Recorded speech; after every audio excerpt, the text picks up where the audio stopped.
نکلتے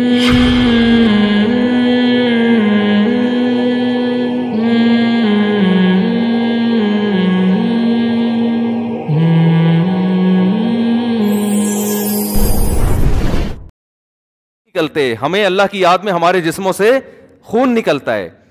وَلَقَدْ أَتَانَا مِن مَّقَالِ نَبِيِّنَا لَيْسَ الشَّهِيدُ بِمَيِّتٍ لَا يَكْذِبُ. ہمیں ہمارے پیغمبر کی خوشخبریاں پہنچ چکی ہیں کہ اگر ہم اس راہ میں قتل ہو گئے تو ہمیں میت کہنے کی بھی اجازت نہیں ہے.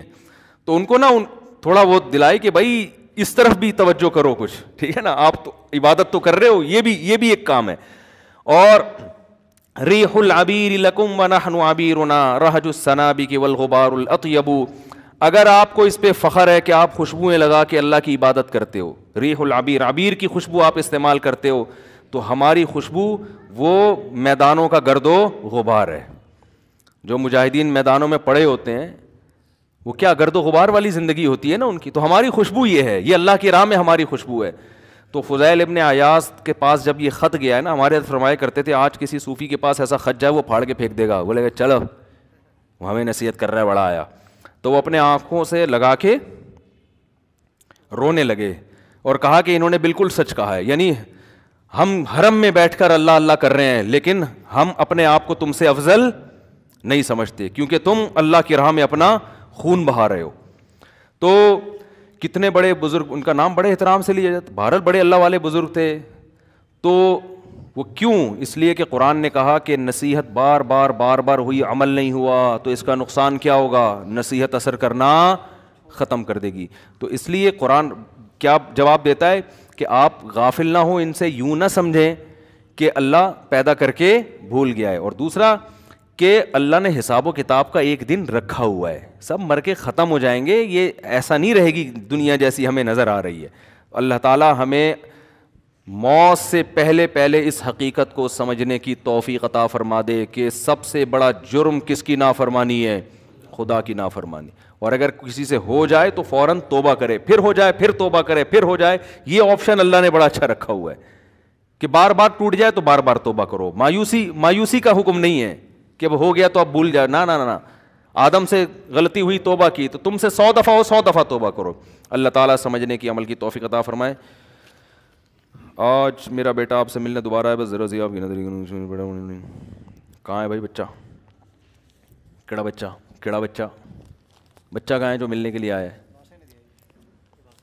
تو ہمیں کیا پتا, اس چکر میں ہم 20-25 بچوں سے مل لیں گے.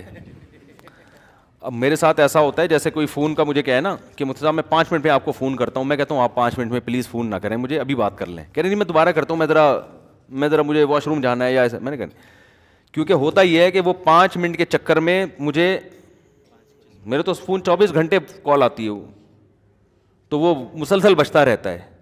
تو ایسے ہی ہوا کچھ دن پہلے, کوئی ایمرجنسی تھی, کسی نے کہا میں فون کر رہا ہوں, میں نے سمجھایا بھی, ان کی سمجھ میں نہیں آیا. تو وہی ان کے چکر میں الٹے سیدھے فون میں نے اٹھا لیے. ٹھیک ہے نا, آپ کہہ سکتے ہیں نمبر سیو کر لو, تو وہ نمبر سیو کرنے میں پھر یہ ہوتا ہے کہ ڈیلیٹ کرنا بھول جاتا ہے بعض دفعہ, پھر سیو ضرورت نہیں ہوتی نا ہر آدمی کا نمبر سیو کرنے کی. تو اب یہ ہے کہ بھائی نام بتا دیتے تو میں مل لیتا. کوئی اتنے کسی خاتون نے کہا کہ میں اس بچے کی ماں ہوں, وہ بچہ کئی دفعہ ملنے کی کوشش کر رہا ہے, تو اب ہمیں کیا پتا کون سا بچہ ہے بھائی, یہی ہے تو ہاتھ کھڑا کر لے یار. انسان کا بچہ تو ہے, یہ تو پتہ چل گیا الحمدللہ. ٹھیک ہے. اچھا, اگر کسی کے گھر کی وراثت کی تقسیم صحیح طریقے سے نہ ہوئی ہو تو اس کا گھر کا کھانا کھانے کی اجازت ہے بھائی. اور اگر بہت قریبی رشتہ دار کا ہو تو کیا کیا جائے, کھانا کھا لیں جا کے اگر وہ بلا رہے ہیں تو. وہ تو ان کا ہیڈیک ہے نا. کیوں, دیکھو یہاں بھی وہی اصول ہے شریعت میں. اصل ہر جگہ نا اصل چینج ہو رہا ہوتا ہے. اصل تو یہ ہے اس جس کے ہاں وراثت تقسیم نہیں ہوئی نا, یہ بہت زبردست اصول ہے, ہر جگہ فٹ کریں آپ اس کو. آپ کے ابا کا اللہ نہ کرے انتقال ہو گیا, آپ وراثت تقسیم نہیں کر رہے ہو یہ سوچ کے کہ ہو سکتا ہے میرے وارثین کو اس پر اعتراض نہ ہو, وہ ابھی تقسیم کرنا چاہتے نہ ہو, وہ دل سے خوش ہوں. نہ, یہاں اصل یہ ہے کہ وہ دل سے خوش نہیں ہے, آپ کو تقسیم دینی ہے, کر کے دینا ہے ان کو. سمجھ رہے ہو, آپ نے جو یہ فرض کر کے بیٹھ گئے نا کہ وہ خوش ہیں, بہنیں خوش ہیں, اپنے گھر میں ہیں, تو وہ نہیں بھائی, آپ دل چیر کے کہاں دیکھ سکتے ہو سکتا ہے دل میں آ رہا ہوں ان کے. تو شریعت میں یہاں اصل کیا ہے کہ وہ خوش نہیں ہے, آپ ناجائز کر رہے ہو. لیکن تھرڈ پرسن کے لیے اصول شریعت کے چینج ہیں, کیونکہ تھرڈ پرسن کو شریعت مشکلات میں نہیں ڈالنا چاہتی. سمجھ رہے ہو؟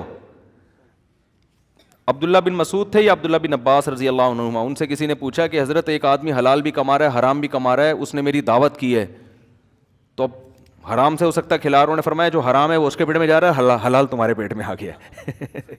کیونکہ تھرڈ پرسن کے لیے اگر تنگی ہوگی تو وہ کہے گا کما میں نہیں رہا ہوں, ٹینشن میں حرام کما نہیں رہا, ٹینشن. تو اس کو شریعت پروٹوکول دیتی ہے کہ بھائی اگر حلال حرام مکس ہے اور بہت زیادہ غالب بھی نہیں ہے حرام, تو حلال حرام مکس ہے, تو ہم یہی سمجھیں گے آپ کی جیب میں کیا جا رہا ہے, حلال. کیونکہ آپ کے لیے اصل یہی ہے, تھرڈ پرسن کے لیے اصل یہ ہے کہ ہر انسان اصل میں حلال سے ہی دعوت کرتا ہے, حلال ہی کھاتا ہے, حلال ہی کھلاتا ہے. سمجھتے ہو؟ تو یہ یہاں بھی اصول بڑا زبردست اصول ہے, یہ بھی چینج ہو جائے گا. تو گھر میں کسی نے وراثت تقسیم نہیں کی, اس کے لیے تو اصل یہ کہ وہ ناجائز کر رہا ہے. لیکن کسی تھرڈ پرسن کے لیے کہ بھائی ہو سکتا ہے وہ سب اسی پہ راضی ہوں, دل سے راضی ہوں, تو اب آپ کے لیے اصول یہ ہے کہ بھائی نہ کوئی حرام کھاتا ہے نہ کوئی حرام کھلاتا ہے. اسلامی معاشرہ ہے, سارے تبلیغ میں 4 مہینے لگے ہوئے ہیں, سب نیک پرہیزگار ہیں. وہاں جب تک حرام کا 100% یقین نہ ہو, آپ کے لیے شریعت کیا حکم لگائے گی؟ حلال. سمجھتے ہو؟ ہاں کوئی احتیاط پر عمل کرے, جیسے بعض بزرگوں کے واقعات ہیں, کسی کی وراثت تقسیم نہیں ہوتی تھی, وہ نہیں کھانا کھاتے تھے, وہ احتیاط, وہ ان کا اپنا مسئلہ ہے, وہ تو تقوی کی تو پھر کوئی انتہا نہیں ہے. اس میں بھی ایسی احتیاط جس سے آپ لوگوں کو ٹینشن میں ڈال دیں, وہ بھی غلط ہے. تو مفتی کا کام تو ہوتا ہے اصول کے مطابق جواب دینا, جو ہے نا, اصول یہی ہے, فتویٰ یہی ہے کہ یہاں تک بھی ہے کہ اگر کوئی آپ کی دعوت کر رہا ہے تو آپ اس سے نہیں پوچھ سکتے کہ حلال کماتے ہو کہ حرام کماتے ہو. بھائی اصل یہ ہے کہ حلال کماتا ہے, اور اصل یہ ہے کہ چپ کر کے کھا لو, آ کے پوچھو نہیں, بولو گے پھنسو گے. بھائی حلال ہی کما رہا ہے یار, ٹھیک ہے بس صحیح ہے. لا تسألوا عن اشیاء ان تبد لکم تسؤکم. قرآن کہہ رہے ایسی باتوں کے بارے میں نہ پوچھا کرو کہ اگر تمہارے سامنے کھول کے بیان کر دی جائے نا تو تمہیں پسند نہیں آئیں گی, وہ کہ یار اس پہ پردہ ڈلا ہوا تھا یہی اچھا تھا. جیسے تالاب میں وضو کرنا ہے کر لو, اب آپ یہاں وضو خانہ کھول کے وضو کر رہے ہو, پھر جا کے آپ نے کہا ہو سکتا ہے مسجد کا ٹینک ہی نہ پاک ہو, پھر آپ نے جا کے ٹینک کھول کے دیکھا کتا پڑا ہوا ہے اندر. اب کیا ہے, خود بھی مصیبت میں, پھر دوسروں کو آ کے بتا بھی رہے. اور اگر دیکھا بھی ہے نا, چپ کر کے خود وضو کرو, پبلک کو بتانے کی ضرورت نہیں ہے. ان کا وضو اللہ کی نظر میں ہو رہا ہے بس. لیکن وہمی لوگ, اور بہت زیادہ کوئی غلبہ ہو جاتا ہے, جا کے دیکھا اعلان کر رہے ہیں حضرات مسجد کے ٹینک سے کتا نکلا ہے, 25 دن کی نمازیں. ابے 25 دن کی اب کون لوٹائے گا بھائی, ٹینشن میں خود بھی. تو نہ ٹینک دے کے دیکھو نہ ڈھکن دیکھو, یہ جن کا کام ہے انہی کو کرنے دو. آپ آؤ آرام سے وضو کرو, نماز پڑھو. امام کے عقیدے کا پوچھنا, ہاں کسی جگہ امام کے بارے میں غالب گمان ہو کہ یہ عقیدہ شرکی ہے اس کا, پھر ایک الگ بات ہے. تو اصول یہ ہے, ہر جگہ چلتا ہے, ٹھیک ہے.